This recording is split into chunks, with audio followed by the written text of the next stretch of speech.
Artistiin Oromoo maqaa waltajjii Taajuu Shurrubbeen beekamu biyya Jarmanitti haadha warraa isaa ajjeesuun poolisiitti harka kennachuun gabaafame.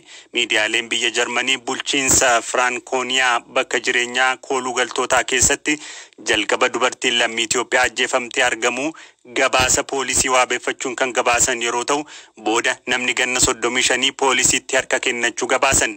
Miidiyaaleen Jarman dubartiin ajjeefamtee fi namni ajjechaa kanaan shakkame lammiilee Itoophiyaa ta'uu malee maqaa adda baasanii hin gabaasne. Ajjechaa kanaan walqabatee poolisiin qorannoo barbaachisu gochaa akka jiruu fi haleellaan irratti raawwatamee dubartiin ganna 28 jaalallee yookaan abbaa warraa isheetiin du'uu ibsaniiru.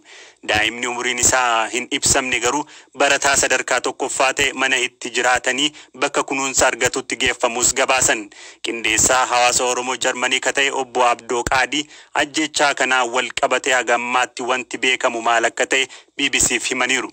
Taajuu Shurrubbee Oromoo baay'eetu beekanii artistii beekamaa biyya kana keessa jiraatu. Haadha warraa yeroo dhihoo kana biyyarraa fidatee sirnaan fuudhee fidatee egaa isheen mana isaa keessatti ajjeefamuu poolisni gabaate innis harka kennu anatu ajjeese jedhee harka kennu maqaan isaa garuu hin tuqamne gabaasa poolisii irratti booda bakka sana ka jiru bakka kaampii baqattoota inni keessa jiraatu ka jiru namni Itoophiyaa yookaan Oromoo isa qofaa akkasiin booda ollaanis namoonni achi dhihoo jiraatan dhimmi Taajuu fi haadha warraa isaa ta'uu egaa mirkaneessan jechuudha. Kanatu dhalate.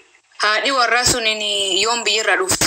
Amma biyyarraa dhufuunsee baatiiwwan muraasa lakkoofsisee jira.